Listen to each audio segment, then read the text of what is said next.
Et maman, je suis Aurora, votre fille.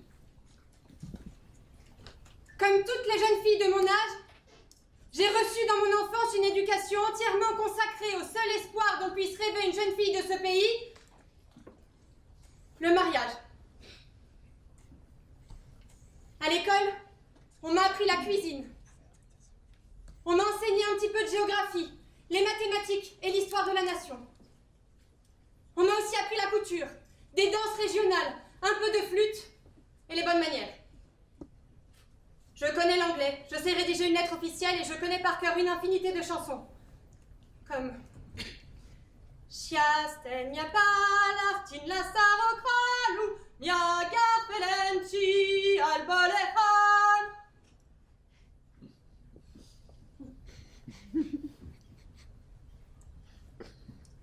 Je ne vous ai pas réunis pour vous raconter mon enfance, mais pour vous dire que j'ai pris la décision irrévocable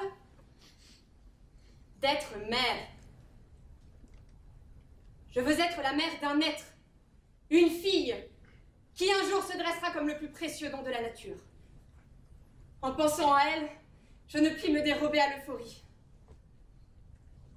Pour y parvenir, j'emploierai la méthode la plus expéditive.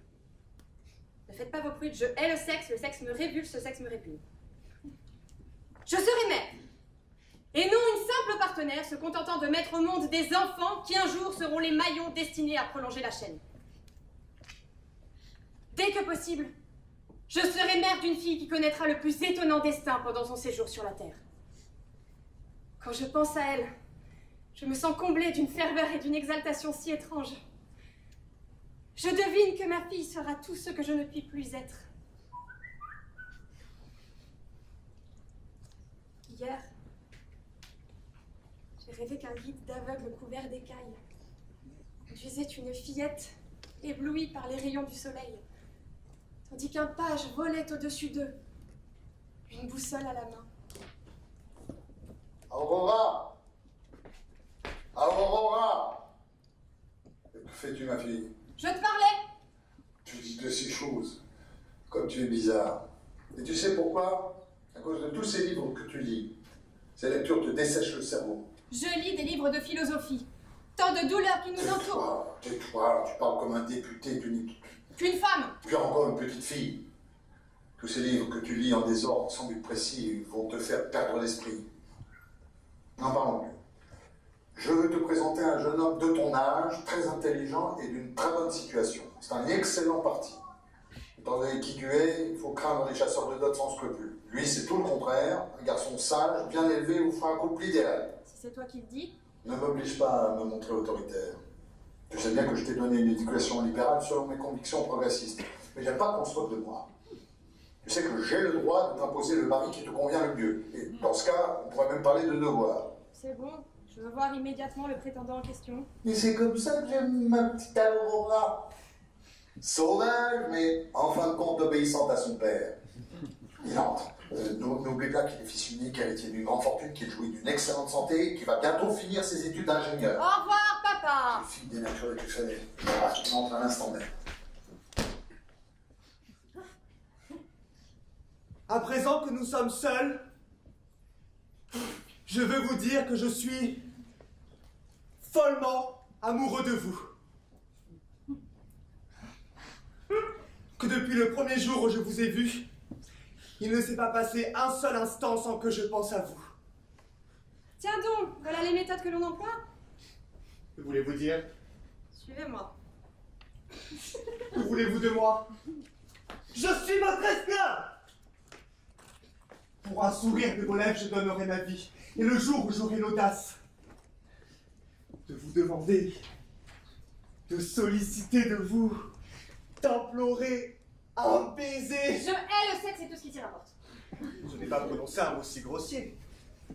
Veuillez m'excuser, je n'éprouve pour vous que la passion la plus spirituelle et la plus émouvante. C'est mieux ainsi, voici le lit. Hein? Je me trouve au moment idéal. Mes règles se sont terminées il y a 10 jours et je suis très régulière en ce qui concerne la menstruation. De quoi me parlez-vous? Je suis sûr de ne pas comprendre vos paroles. Pourtant, ce n'est pas difficile. Écoutez bien, ce que je souhaite est simple. Je veux que sans désir, ni plaisir, ni passion, en ce qui me concerne, vous cohabitiez avec moi. Vous, si Aurora, si sauvage avec la réputation que vous avez d'être aussi inabordable, je suis certain que vous ne comprenez pas les énormités que vous proférez. Laissez-moi vous baiser tendrement la main. Pas question de baise-main ni aucune autre bagatelle du genre roman à l'eau de rose. Je vais être sincère avec vous. Aucun des hommes qui m'entourent n'est à la hauteur pour être gagné à ma cause. Mais peut-être que vous... C'est pourquoi j'ai décidé que vous seriez le père de ma future fille. Vous voulez que nous nous marions? Je veux être mère. Un point, c'est tout. Je suis calme et sincère. Et le fruit de notre très libre union, ma fille rachètera la femme. Ma fille réussira ce que je n'ai pu faire faute de préparation, d'études et d'éducation. Dès sa naissance, elle croîtra en sagesse et je ferai d'elle un génie qui un jour sera le leader de toutes les femmes libres. Dès la première minute, je ferai d'elle une femme exceptionnelle. Et à vous, je vous demande seulement d'introduire votre sexe dans le mien quelques instants afin d'y déposer le sperme nécessaire. J'ai un rendez-vous, on m'attend, je dois partir. Vous avez peur de cohabiter avec moi? Veuillez m'excuser, je pars. Une femme libre vous est présentée à moi? Au revoir!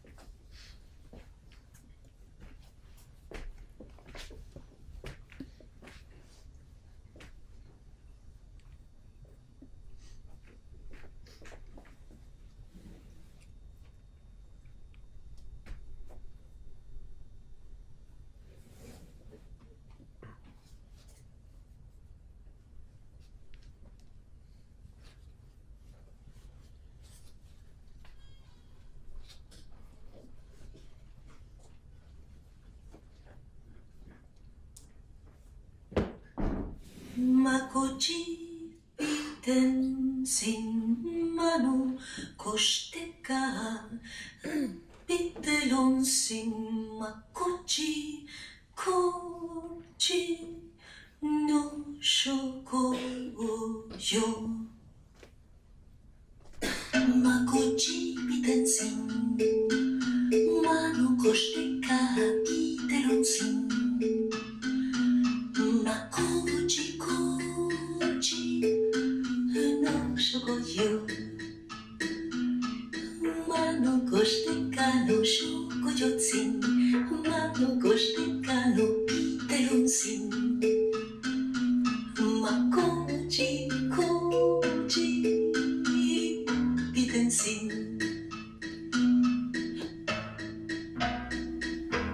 Shiki shiki yeguay sochi Shiki yeguay pamo yorlo Pamparinis la sotla Pamparinis la sotla sotla Ika chino yorlo Shiki shiki yeguay sochi Shiki yeguay pamo yorlo Pamparinis la sotla Pamparinis la sotla Ika chino yorlo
petite femme. Moi aussi, j'en cherche un. Toi, tu es un homme. Je ne suis pas un homme. Je peux être un papillon fasciné, un bourdon au dard empoisonné. Ne peux-tu pas m'aider? Je suis celui qui console les inconsolables. Dis-moi, mignonne, s'il arrive. Entre dans mon tonneau. Il y a de la place pour deux. Et nous parlerons? Laisse-moi libre. Laisse-moi te conter une chose très belle que je meurs d'envie que tout le monde apprenne. Raconte-moi donc. Connais-tu le danseur Bardone? Qui ne le connaît pas? Hier, j'ai été avec lui. Nous avons parcouru 1000 enfers et 1000 cieux avec des petites étoiles d'acier qui scintillaient et nous embrasaient. Nous respirions la matière très fraîche de la lumière et soudain, je lui ai mordu son chignon. Toi, tu seras l'idéal. Quelle chance que la mienne. Viens chez moi. Tu veux que nous fassions l'amour comme deux mouettes? Je veux que tu fasses cadeau de ton sperme à mon ventre. Ce n'est pas possible. Mon ange ne dresse son épée que devant le corps velu d'un homme. Je ne désire pas que tu m'aimes ou que tu me crèves en amitié. Je désire seulement que tu fasses enfanter mes entrailles. C'est trop tard, je t'ai déjà prise en amitié. Je t'aime comme une sœur. Tu me sembles très drôle et tu m'aimes énormément. Mais ne me demande pas ce que je ne peux pas te donner. Tu me comprends? Bien sûr que je te comprends. Moi aussi, je voudrais être mère. Sentir mon ventre se gonfler et que de mes entrailles surgisse une fleur de sang qui crie. Oh, quel bonheur d'être mère! Quelle horreur! Quelle tragédie, quelle humiliation, quelle horreur d'accoucher! Et quelle félicité intellectuelle de donner naissance à un être autant si juste et si subtil de la Renaissance! Grâce à ma fille, le monde aura enfin un sens et connaîtra l'ordre! Quelle idée as-tu en tête? Il faut que tu sois heureuse, il faut que tu volettes comme une sauterelle de mécano. Vois comme nous souffrons, nous autres femmes. Ne crois pas que vous soyez les seuls à souffrir. Et nous? Mais quel plaisir lorsqu'un de ces graves messieurs de 50 ans, mariés et père de 8 enfants, me crache furieusement au visage en faisant ma connaissance.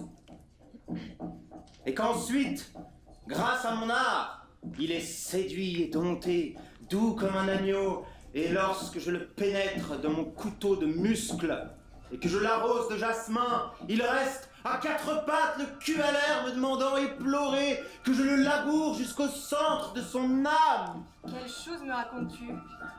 Oui, pardon, je ne sais que parler de moi, que je suis égoïste. Raconte-moi tes chagrins. Ce ne sont pas mes chagrins, ce sont mes espoirs. Je veux mettre au monde une femme. Je l'imagine comme une flamme surnaturelle qui captivera les cœurs sans offenser les esprits. Es-tu sûre de toi-même? Je suis maîtresse de mes réactions. Je sais que la chair ne me trahira pas, mais les hommes me fuient. Il n'y a plus d'hommes. Ces bœufs qui trottent derrière n'importe quelle femme, qui serait prêt à coucher avec un balai pourvu qu'il ait des jupes. Dès que je leur dis ouvertement ce que j'attends d'eux, ils s'enfuient en courant, en galopant littéralement comme des poulains effrayés, épouvantés par ma proposition si simple. Ils sont plus papillons que les papillons eux-mêmes. Et quand le cornichon qui me fait la cour, rêvant de me voler un baiser ou de me caresser subrepticement une main, m'a vu me camper devant lui et lui dire je suis prête, lavée. C'est le moment idéal en ce qui concerne mes rêves. Il n'y a plus de coq, ma petite, ni de tam-tam, ni d'enterrement de la sardine. Dans ton monde, il ne reste que des lourdeaux pleins de vent, des benets, ni lard ni cochon. Toi, tu me comprends. Bien sûr que je te comprends et je veux t'aider. Alors qu'est-ce que je fais?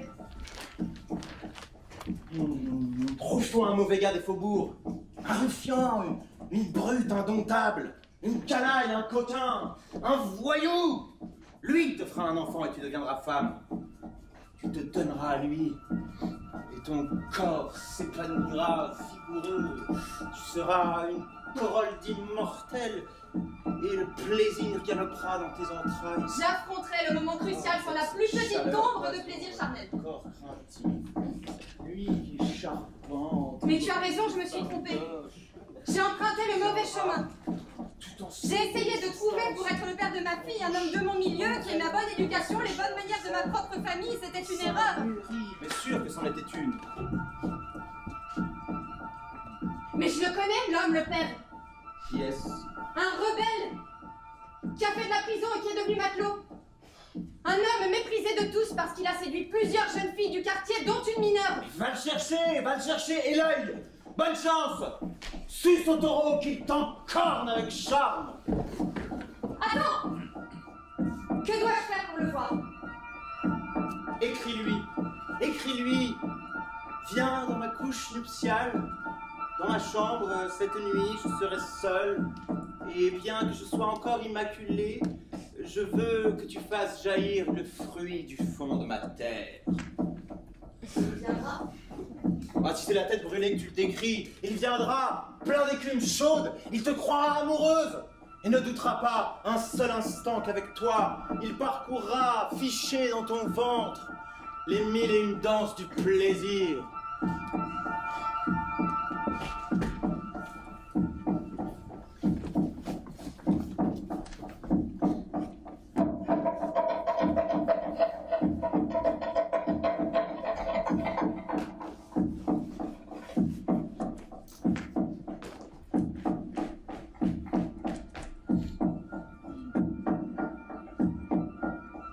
Je ne vous appartiens plus.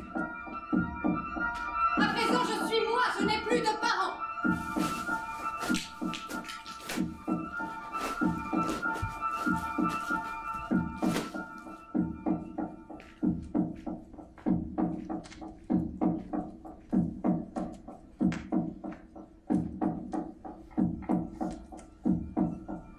Peu à peu, sans hâte et sans pause, ma fille répudiera le chaos des civilisations d'aujourd'hui qui émergent à peine de la barbarie.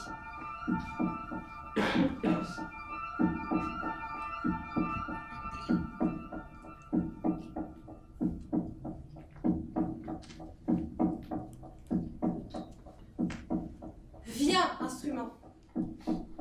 Viens tenir ton rôle. Viens vite.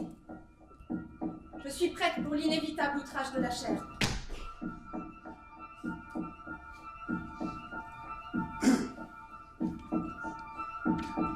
Me voilà. Pour te servir, Aurora. C'est toi le marin?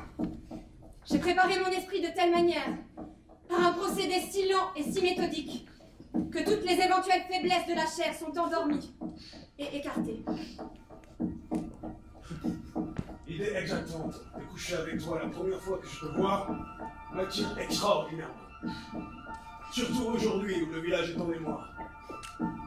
Cela aurait été mieux encore si tu m'avais reçu les yeux cachés par un bandeau noir. Tu es nu sous ce drap?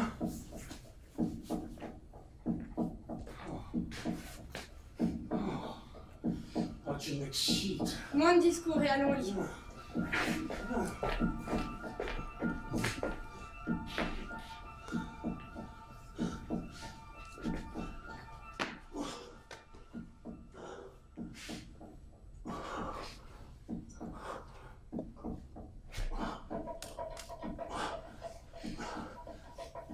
Ça y est, tu as éjaculé. Oh, comme je suis heureuse.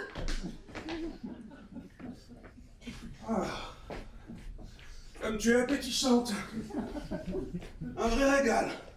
J'étais sûr que tu jouissais comme une chatte. Tu peux employer un autre mot pour parler d'une femme? Comme ton corps s'est éveillé au plaisir.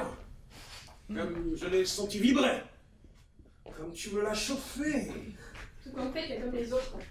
Un vaniteux. Un pan. Et je me suis appliqué. Je me suis contenu. Quel putain tu es. Plus tu as fait pour briser ma froideur, plus je me suis sentie de glace. C'est vraiment bizarre. Tandis que tu étais sur moi, à te frotter à l'intérieur de mon ventre, je te voyais si petit, si insignifiant comparé à l'idéal auquel tu servais d'instrument, que je n'ai éprouvé pour toi que mépris et dégoût. Et je ne voulais pas t'offenser. Je n'aime pas mentir et aujourd'hui moins que jamais. Je n'ai pas eu la moindre satisfaction luxurieuse. Seulement le plaisir de voir que mon projet prenait corps. Au revoir. Quoi? Tu me chasses? Boutonne ta braguette. Et sors d'ici. Nous ne nous reverrons plus. Non. À moins que je n'ai de nouveau mes règles dans 2 semaines. Ok. Je ne suis pas ton amant? Non. Seulement mon bourdon.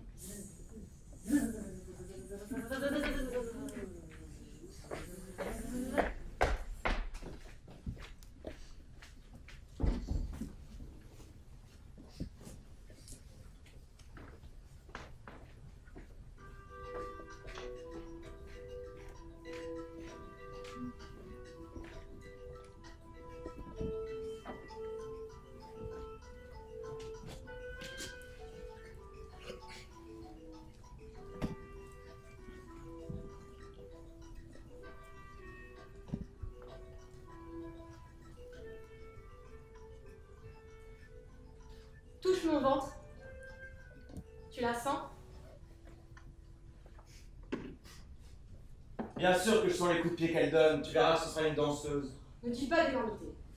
Et c'est si joli, un papillon qui vole avec son corsage de dentelle. Tu veux que je me fâche? Il faut que tu me dises ce que je dois dire, comme ça tu ne te fâcheras jamais. Venant de toi, tu sais rien me vite. Quand j'arriverai à la capitale, je louerai une maison éloignée du centre et proche d'un parc. Tu voudras que la petite danseuse gagne le marathon? Ma fille, dès sa naissance, mènera une vie réglée, hygiénique, calme et pleine de quiétude. Je suis pas sûr de pouvoir t'aider. À moins d'étudier l'art de la bagatelle. Je ne peux pas m'aider. Je ne peux pas t'aider non plus. Toi, tu vas à la capitale pour t'amuser, être plus libre que jamais, faire de nouvelles connaissances. Et moi, j'y vais pour que ma fille, dès le berceau, soit mise en relation avec les meilleurs professeurs du pays, les moins contaminés par les superstitions dogmatiques d'aujourd'hui. Je désire qu'ils lui communiquent les connaissances que notre siècle entretient avec le savoir. Quelle horreur. Tous ces gens sont si rassis. Ils ne vont pas lui apprendre à jouer avec la boue et les fleurs, avec l'eau et les lézards. Ils vont faire de son enfance une veillée funèbre, sans tambourin.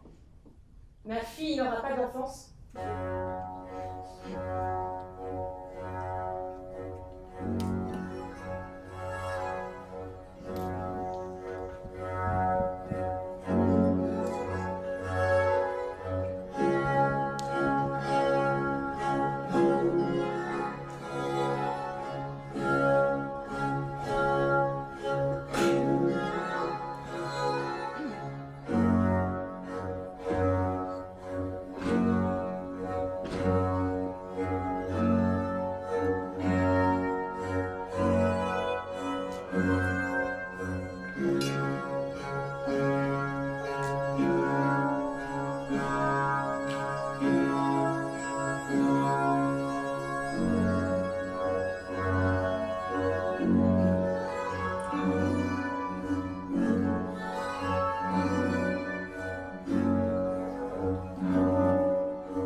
Hildegarde, comme tu dois être heureuse de ne pas avoir d'enfance.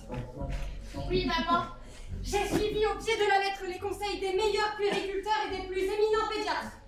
Voilà pourquoi tu es aujourd'hui la petite fille la plus saine et la plus robuste.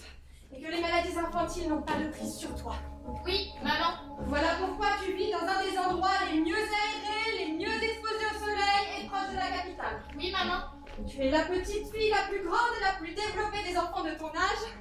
Ton coefficient intellectuel est déjà celui d'un adulte. Oui, maman, dis-moi, Maman, que font les hommes dans la procession? Tu sais déjà lire et écrire. Alors je vais te faire 2 cadeaux. Une encyclopédie algorithmique et un traité de stratégie. Quelle chance, maman! Tu es tout ce dont j'ai rêvé. Ces premières années de ta vie, tu en as besoin pour étudier jour et nuit afin de réaliser le projet. Oui, maman. Vois comme tu as de la chance. Au lieu de jouets bruyants et bêtes comme ceux des autres enfants, tu disposes de jeux pédagogiques qui forment l'esprit. Oui, maman. Dis-moi, maman, que font les hommes dans la procession? Ce sont des affaires d'hommes. Aurora! Je suis ton papillon! Chut! Aurora! Viens à la procession, viens chanter, pleurer! Laisse l'extase te tenailler de ces fers de miséricorde. Il faut que nous soyons heureux! Tais-toi! Vis intensément! Chut! Monte! Tu as encore tout là, c'est bien que je te soigne. J'arrive tout de suite. Maman, je ne peux pas t'obéir. Dors! Fais un effort. Je ne peux pas dormir. Fais un effort. Bien, maman. Maman, que fait le poète dans la procession? C'est à cause de sa sexualité. Ah, la sexualité traite du sexe? Oui, Au square, maman, j'ai remarqué que les garçons ont un doigt dans le sexe et les filles une boule. je t'expliquerai tout. Quand sera-ce le tour de la sexualité? Tu le sais bien, lundi 27 à 9h du matin. Ne suis-je pas beau en processionnel? Je ne vois pas ton visage. Enlève cette affreuse cagoule. N'es-tu pas fasciné par mes yeux de gazelle? Si, tu as de très beaux yeux. Tu t'es mis du charbon? C'est pas du charbon, non, c'est du coal. Un homme qui a fait son service en Afrique du Nord me l'a apporté. Il m'a donné également du henné pour mettre des reflets roux dans ma chevelure et du patchouli pour sentir tous les parfums d'Arabie. Et avec ses doux yeux, j'ai séduit un homme dont je ne connais que l'éclat de regard. Et ton amour aussi pour tes cagoules? Ne parle pas ironiquement de mes passions. Oh. Pardon, Lénica, je t'assure que je voulais pas te blesser. Toi, tu es mon plus tendre petit père. J'en étais sûr. Nous nous sommes mis tous les deux derrière le temple, et là, nos mains ont joué de la flûte et du clairon, de la vielle, du tambour et du chalumeau, et nos bouches ont découvert le centre de la cataracte et puis... Ne me raconte pas tous les détails. Bah, si je ne les raconte pas à toi, à qui les conterai-je? D'ailleurs, tu aimes entendre la vérité. Bien sûr. C'est alors que j'ai grimpé sur lui, telle une pouliche nue, et j'ai senti mon membre si roide et parfumé dans son ventre chaud et odorant que des étoiles ont surgi de mes mains. Nous n'entendions même plus les tambours. Je crois que je commence à comprendre ce qu'est la sexualité. Tais-toi et dors.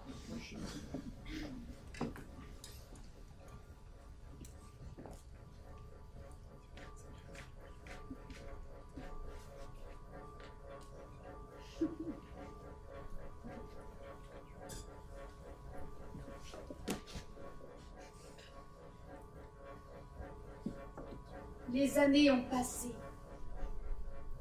Et Hildegard, fruit d'une expérience scientifique, née pour réaliser une grande œuvre, a remporté peu à peu les plus extraordinaires triomphes du siècle. Dans cette baraque où nous vous avons montré main prodige, jamais vous n'en avez vu un aussi extraordinaire qu'Hildegard Rodriguez. À 4 ans, elle éblouissait tout le monde par ses connaissances arithmétiques et philosophiques. À 11 ans, elle parle, lit et écrit à la perfection 12 langues. Démonstration, polonais, Jeden z tych fenomenów aktora... japonais, Asmoto i koto i grasa. espagnol. Ja soy fuera de mi madre. À 11 ans, elle passe le baccalauréat avec mention très bien. Et ce ne fut pas tout. Ce prodige de la nature, cet être exceptionnel que grâce à la magie de moi, de nous, vous pouvez connaître aujourd'hui, allait atteindre les cimes scientifiques et philosophiques les plus élevés. C'est ainsi qu'à l'âge où les fillettes jouent au cerceau, Hildegard était capable de composer les dissertations philosophiques les plus ardus et les plus compliqués. Comme l'ont certifié les jurys du prix Nobel réunis à New York à cet unique effet.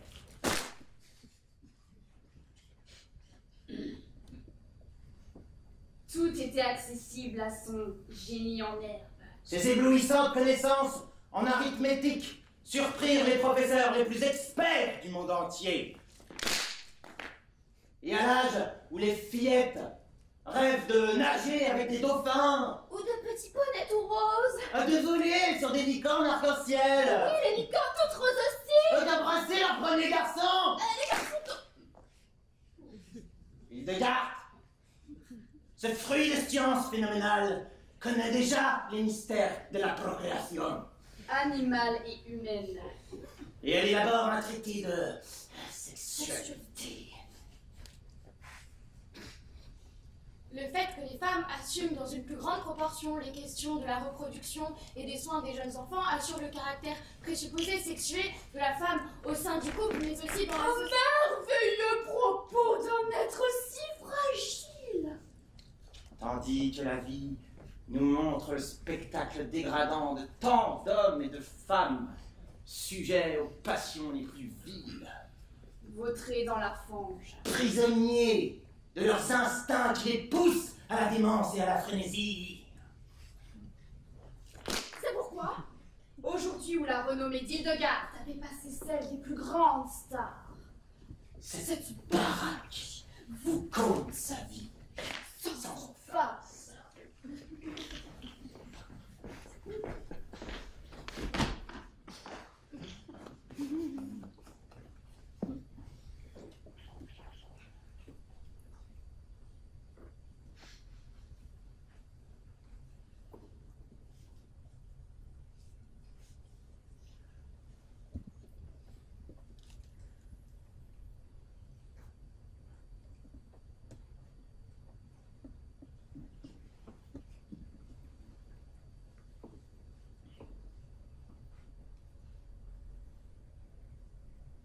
Je ne suis pas le personnage de foire, le monstre phénoménal qu'ont voulu faire de moi les marchands de si nombreux temples. Je suis un être comme vous. La seule chose qui puisse éveiller mon orgueil, c'est de me contempler comme témoin de mon propre labeur. Je suis une femme parmi bien d'autres, et non un prodige de cirque. Pour parvenir à vous, j'ai traversé la ville et j'ai vu des tours posées sur cette plaine informe, blanche, géométrique, les murs frappés par le soleil qui surgit, aveuglant, et la série infinie et toute pareille des balcons qui les effritent de petites ombres sèches, misérables, identiques. Les murs dans l'ombre, noirs et lisses, des rectangles gigantesques, des répétitions d'une même forme qui se répètent dans les groupes voisins. Sur l'herbe, des enfants jouent, et sur un balcon, un vieux est assis. Sa peau est foncée et les fentes de ses yeux miroitent. Une bouche sensuelle s'entr'ouvre entre des mâchoires serrées, noirâtres, couvertes d'un duvet blanc. Le corps est petit, mais encore sec, durci par le travail. La lumière de son regard est comme trop expressive, même dans ce moment de solitude. Son ascension est due peut-être à la gaieté avec laquelle une personne qui se considère comme inférieure pense à la misère de sa propre présence. Ou peut-être encore, cette lumière des yeux est torve, sale, celle d'un jeune bandit brusquement vieilli, qui pourtant ne renonce pas à son autorité, devenue celle d'un père, d'un sénateur misérable, qui ne parle plus, et dont le silence cache des choses que le monde ne doit pas savoir. Apparaît le terminus de l'autobus. Le conducteur se tient raide près de son grand autobus neuf et luisant, insensible à la puanteur des immondices qui arrivent jusque-là. Il fume, pâle et réservé. Sa vie véritable, paraît-il dire, est quelque part ailleurs. Elle a des délicatesses, des exigences et des angoisses qui n'ont rien à voir avec le travail. Même les gens qui attendent en foule l'autobus ont le même comportement. Ils sont absorbés par le travail, qui paraît leur donner une certaine dignité. Des jeunes arrivent, garçons et filles, mélangés ensemble et avec eux, un peu de vacarme et de gaieté. Mais cette gaieté est conventionnelle, apprise sur les écrans.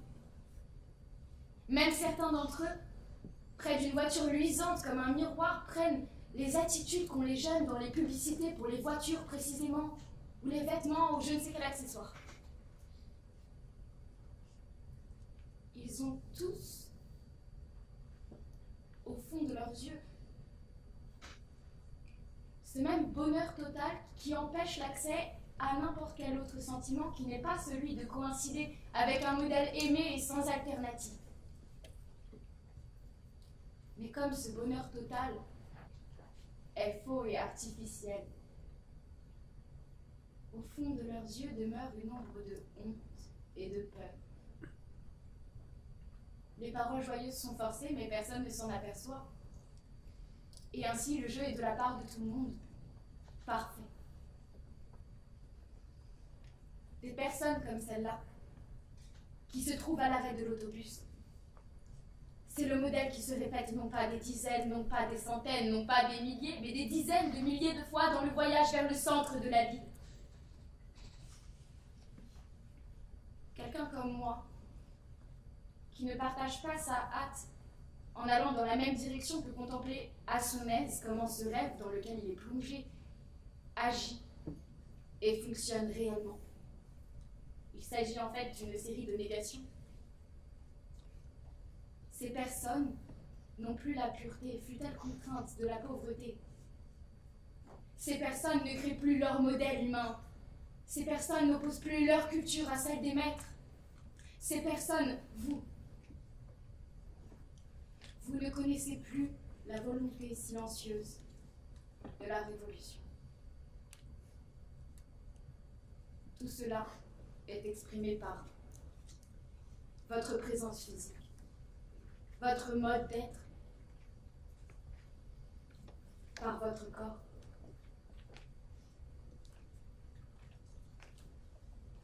Oui. Voilà de quoi devraient parler les médias. Et non de mes 16 ans.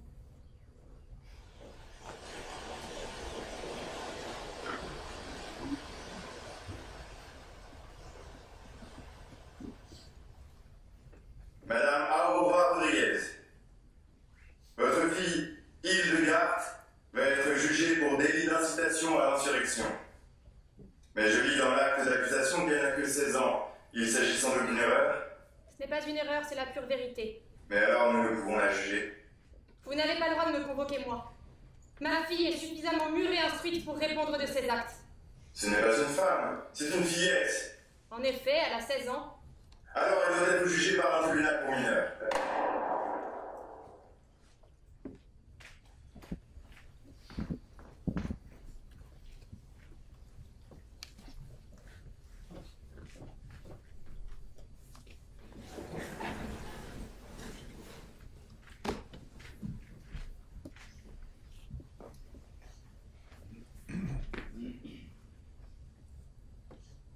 Voilà 16 ans que je vous connais, et jamais je ne vous ai vu vous donner un baiser.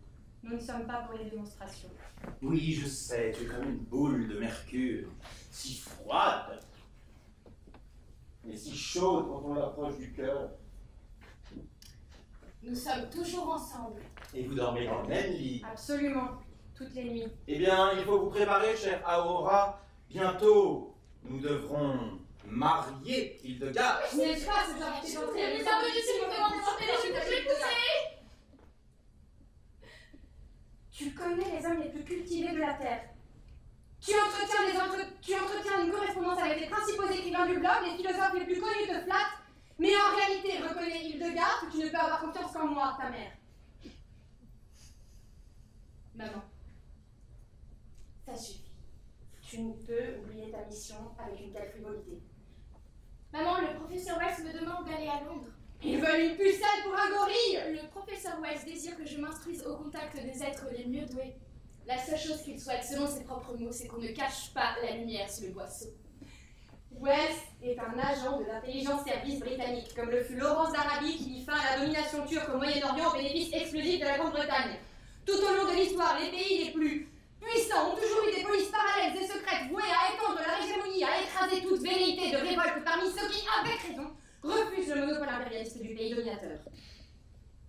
Cela a toujours existé et existera toujours jusqu'à la fin des siècles, du moins jusqu'à ce que cesse cette aberration que l'on nomme les nations. L'intelligence service cherche dans tous les pays des jeunes doués et ambitieux afin de les protéger, faciliter leur ascension et, une fois le moment venu, exiger leur collaboration. Toi, tu ne peux être un pion de la politique occidentale. Tu dois être libre et lutter pour l'émancipation de la femme. Tu ne peux te prostituer. Ah, enfin, je vous entends discuter toutes les deux, vous qui êtes comme deux fleurs de la même tige. Je suis sûre de moi-même et je méprise les risques. Bien que je t'aime plus que mon propre sang, je préférerais te voir morte plutôt que de te savoir prostituée spirituellement. Je serai libre toujours. Tu as une mission à remplir en travaillant jour et nuit, tu ne peux l'oublier. Je ne l'oublie pas. J'ai surtout à présent à l'esprit que ma route ne peut être que celle que je me suis tracée. Je suis là, ma fille, pour t'aider. Je ne serai l'instrument de personne, pas même le tien. Moi qui voulais vous apprendre comment hier j'ai appris à jouer des cymbales. Autour d'Hildegard se déroulent toutes sortes de manèges louches, des manigances, les unes de caractère politique et d'autres plus basses, inavouables, tentent de l'abattre en y tirant dessus. D'autres forces du pays tentent d'accaparer la publicité faite autour de son nom, de son talent. Tous songent à la détourner du chemin que j'ai rêvé pour elle. Tu ne peux nier que partout où je suis allée, j'ai exposé mes théories et je ne me suis jamais ni laissé gagner, ni convaincre par personne. Mon influence sur toi est plus faible chaque jour. Seule compte les flatteries, les flagorneries et le professeur Wells. Vous pensez que tout le monde croit qu'il y a entre vous une entente totale? Nous vivons toujours seuls, isolés, que crains-tu? Je crains qu'on t'étouffe. Le mercure philosophique reçoit sa splendeur du soufre, comme la lune, sa lumière du soleil. Tu me hais. Non. Aurora, tu ne peux construire de remparts de chagrin et de fumée entre deux clameurs passionnées qui palpitent dans vos cœurs. Bien sûr que je ne te hais pas. Vois mon dernier essai. Ne me dis pas que Tu l'as signé. je te l'ai dédié. Tu penses encore à moi tandis que plongé dans ton travail? Oui, maman. Il veut.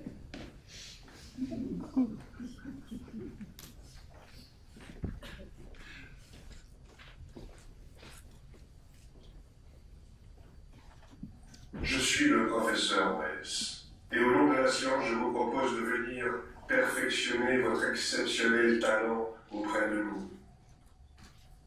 Bien qu'il y ait parmi nous plusieurs prix Nobel, aucun d'entre eux, à 16 ans, n'avait votre extraordinaire intelligence. Votre finesse critique et intellectuelle, vos qualités scientifiques atteignent une hauteur jamais vue à votre âge. Vous êtes promise aux plus hautes cimes de la science et de la politique. Mais quel dommage de cacher de la sorte un esprit supérieur, vu le peu de perspectives qui vous sont ouvertes dans votre pays. Rejoignez-nous. Vous jouirez des meilleures conditions pour développer vos dons si rares. Ici, nous pouvons vous offrir les moyens de recherche les plus modernes et un environnement de travail idéal. Ici, vous êtes la bienvenue, car ici, nous aimons l'innovation. Ici, nous cherchons des personnes telles que vous, des personnes qui travaillent au progrès de l'humanité. Écoutez le professeur d'expérience que je suis et rejoignez-nous.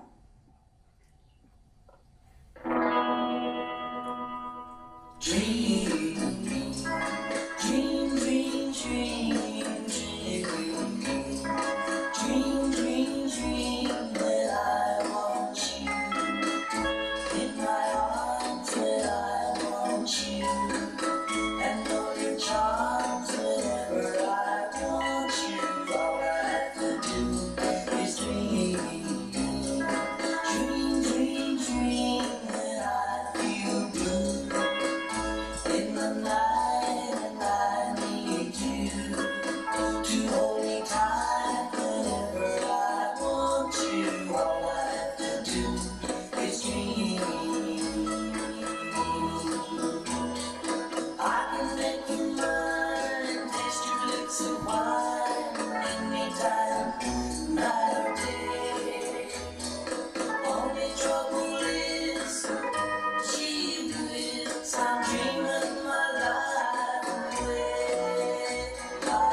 fais-tu là, déguisé comme une poufiasse? Que fait un pistolet ici?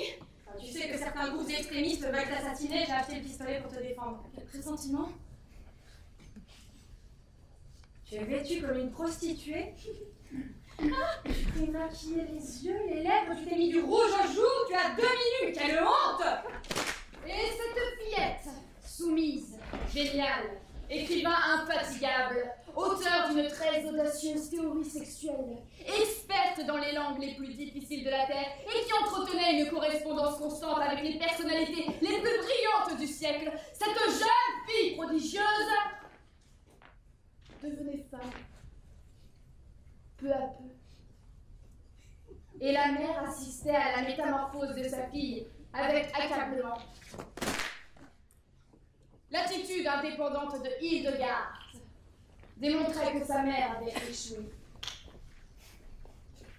Et cette femme de fer, qui avait forgé un destin incomparable pour la gloire de notre pays, se sentait vaincue, écrasée, et au bord du désespoir le plus humiliant. Voilà le pistolet. Personne n'osera tenter au jour de ma fille, vous l'entendez? Je la défendrai à coups de pistolet s'il le faut. En effet, de nombreux ennemis et de traits retors se multipliaient autour d'Hildegard, à cause de son originalité, de son anticonformisme. Beaucoup redoutaient que cette jeune femme ne détruisît pour toujours les bases du matérialisme qui réjouissait tant la société. Certains de ses ennemis affichaient publiquement leur envie d'en finir avec ce bout de femme qui était devenu un leader fort écouté. Mais la mère allait la défendre. Aurora, dis aux spectateurs comment tu défendras ta fille si quelqu'un tente de l'attaquer. Camilla! Ouais. Vous l'avez entendu? Comme une femme. Ah, il y a tout de même quelque chose qui pique énormément la curiosité des spectateurs. Où Hildegard passe-t-elle toutes ses nuits? Hildegard dort avec moi. Donnez-nous de plus amples explications. Hildegard couche dans le même lit que moi. Vous l'avez entendu? Toutes deux enlacées, elles dorment dans le même lit. En parfaite communion d'idées et de désirs. En pleine connivence d'âme et de corps.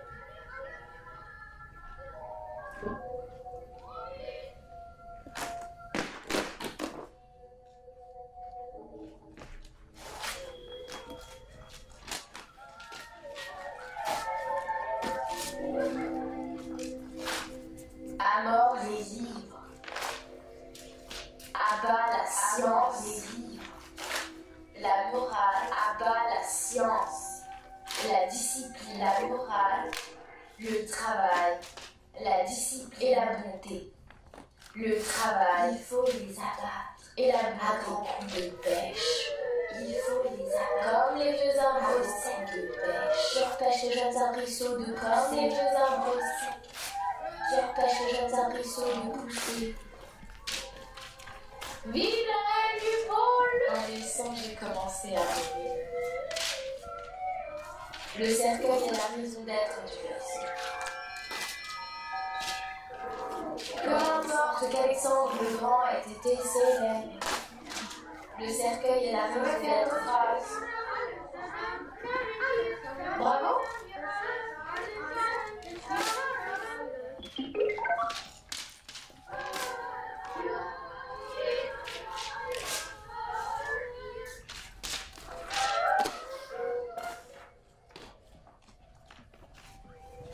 Je veux me promener à Rançon. Je me révolterai et j'en testerai.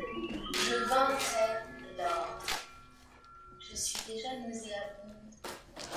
À mort les plus amis. Je les ferai fuir quand 36 000 caniches volés. Et de là dessus, Je dépends de ma mère. Cyniquement. La princesse qui j'invente le plus bas, le plus crasseux, ce qu'il y a de plus crétin. Je ne travaillerai jamais. Mon triste cœur, papa. il dégage. Oh.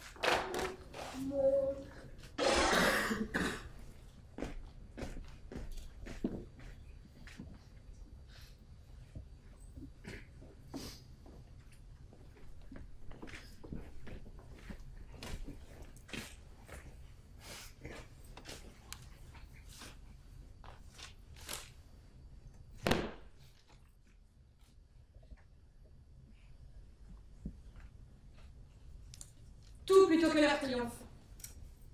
Je pense m'en aller, voyager, vivre librement sans que personne ne m'empêche une conduite. Je me suis sacrifiée. Je paie de mon sacrifice, il y a eu autant de sacrifices de ta part que de la mienne. Comment oses-tu? J'aurais pu sortir, faire ma vie, me consacrer au plaisir, mais j'ai tout donné pour toi. Eh bien, c'est l'heure d'en finir avec tes sacrifices. Et ta mission? Je serai mieux armée pour la faire avec ce que j'apprendrai à l'étranger. Tu me hais. Je vais être libre. Et pas moi? Blesse-moi si c'est ce que tu souhaites. Si me faire du mal te fait plaisir, torture-moi. Cesse de te montrer hystérique. Tu m'insultes. C'est toi qui t'insultes. Je suis résolue à partir. Demain, je te dirai adieu pour toujours. Dans ma vie, tu n'es qu'une entrave, un lest que je dois larguer pour voler plus haut. Tu m'assassines. Je pars. Tu es amoureuse d'un homme, de l'anglais. Je ne me connais même pas, ne communiquons que par message. Et ta mission? Je serai mieux armée pour la faire avec ce que j'apprendrai à l'étranger. Tu me hais.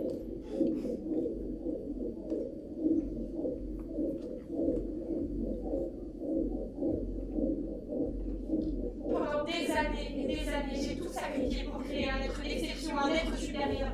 Dois-je renoncer à tout parce que tu donnes à la vulgarité de t'approcher d'un homme? Tu es un peu plus qu'une fille de ma chair. J'ai fabriqué ton cerveau, je t'ai créé minute par minute comme un chef-d'œuvre. Tu ne peux te révolter. Je ne t'ai pas porté 9 mois dans mes entrailles, mais toute une vie. Tu ne peux pas m'avaler pour te rouler dans la vulgarité. Je ne me roulerai dans rien, au contraire, ce que je fais en partant, c'est de perfectionner la tâche que tu as entreprise. Je ne peux plus rien apprendre ici. Sans toi, je me sentirais vide comme une coque sans son fruit. Tu t'en vas par flatterie, par amour. Les conflits parents-enfants sont salutaires pour nous. Les enfants ne sont pas la propriété des parents. Nous devons rompre le lien avec notre père et notre mère et ainsi voler de nos propres ailes. Il te viendrait que je t'en supplie. Je ne te dirai rien, je me tairai, je te laisserai mener ta vie comme tu l'entends, mais reste, je t'en supplie, si je savais pleurer, je pleurerais. Je te suis reconnaissante de ce que tu as fait pour moi et je le serai toujours. Mais cela ne te donne aucun droit sur ma vie. M'empêcher d'aller à l'étranger pour me perfectionner, c'est un abus de pouvoir. De tendresse. Ton bonheur, tu ne pourras le trouver que dans le chemin que je t'ai tracé. Admets mes raisons, je désire que ton bonheur, ta gloire, tu ne me crois pas? Tu veux que je triomphe avec ta personnalité, non avec la mienne. Tu veux que j'atteigne la gloire dont tu rêves et que je ne désire pas. J'avais su plus tôt. J'avais dû soupçonner. Viens, tu vas. Les manifestants te réclament. Qu'est-ce que tu veux dire? Tu ne serais pas né.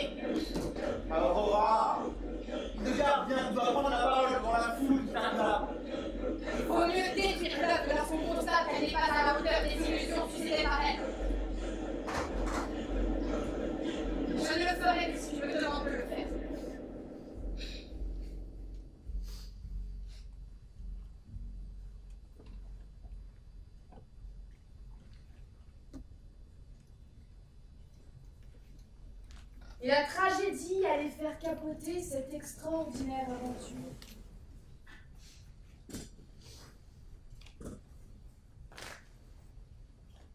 Le crime, un rideau de sang, scellerait pour toujours cette passionnante histoire entre ces deux femmes. Imaginez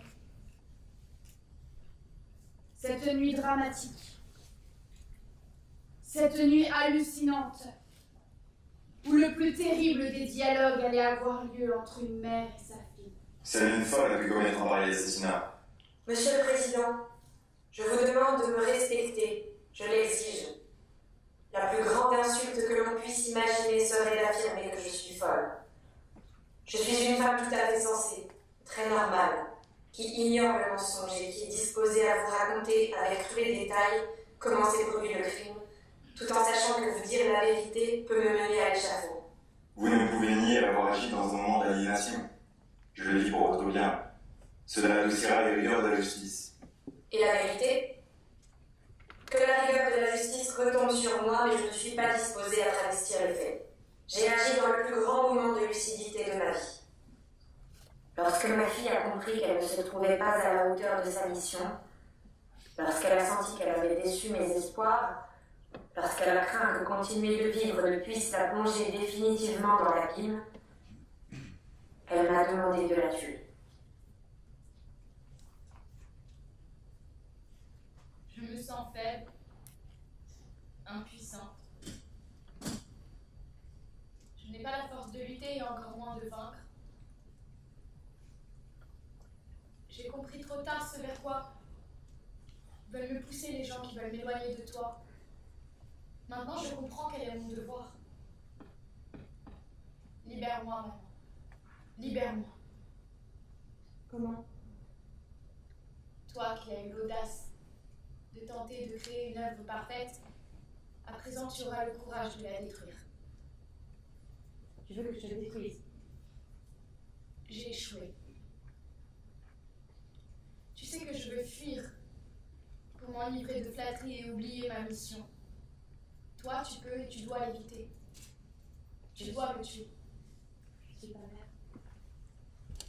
Tue-moi avec le pistolet cette nuit même pendant mon sommeil.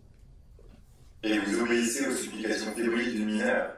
Combien de gens ont imaginé faussement que ce fut moi qui lui inspirais cet ultime désir de cesser de vivre, qui fut si bien le sien. Ma fille s'est endormie dans mes bras et je l'ai couchée. Aussitôt, je suis allée vers la table de nuit et j'ai sorti le revolver. J'ai vérifié qu'il était chargé et je suis revenue vers lui. Là, j'ai observé la forme émouvante que dessinait sous le drap le corps d'Hildegard endormi. Je restais là, immobile, un temps infini, à me remémorer chaque instant vécu avec elle. Et vous étiez encore décidé à la tuer? Je ne pouvais faire la sourde oreille à ses exigences. Je ne pouvais lui refuser ce suprême service. Ce fut une lâcheté de céder à ces instances. Ce fut l'acte le plus courageux de ma vie. Et vous êtes demeuré longtemps le revolver à la main? Donc il y a eu préméditation. J'ai pensé et médité pendant des heures. Et vous n'avez pas faibli au cours de cette longue réflexion? Non. J'avais déjà adopté la meilleure solution pour le bien de toutes deux. Et vous n'avez pas souffert? J'ai éprouvé une peine immense, déchirante. Il est plus tragique et douloureux de tuer une fille que de la mettre au monde. Vous n'avez pas hésité un instant? Jamais. Le savoir encyclopédique que j'avais donné à ma fille devenait, à cause de l'adulation, une arme destinée à la détruire. Il n'y avait pas d'autre solution que de la tuer.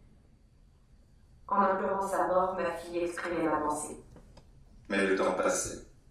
Même au bord de la démence, j'ai toujours conservé mon jugement. Si j'étais devenue folle, ma souffrance eût été moindre. À 5 heures du matin, Hildegard s'est réveillée. Elle a ouvert les yeux et m'a demandé: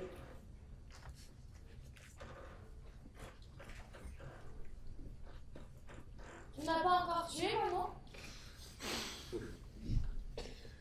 Dors, ma fille. Donne-moi un baiser, maman. Oui, ma fille.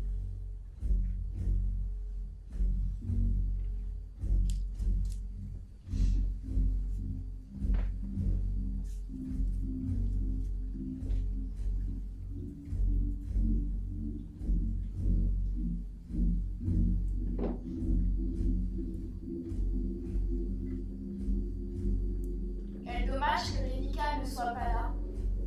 Lui qui ne t'a jamais vu me donner un baiser. Dors, ma fille. Tue-moi, maman.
C'est ainsi, mesdames et messieurs, qu'Aurora tua sa fille. Elle fut condamnée à passer le restant de ses jours en prison. Quelques mois plus tard, des groupes révolutionnaires ouvrirent les portes des geôles. Tout le monde criait, courait. Et Aurora, hagarde face à cette allégresse générale, avançait lentement. Libérée, Aurora Rodriguez disparut pour toujours. Mais ce soir, peut-être parmi vous, se trouve une femme de 80 ans, venue assister à la représentation de l'assassinat de sa fille, tuée de ses propres mains.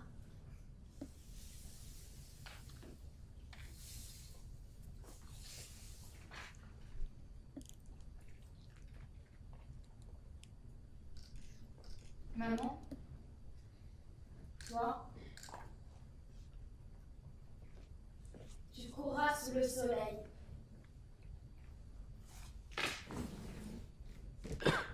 Et moi, je marcherai sous terre.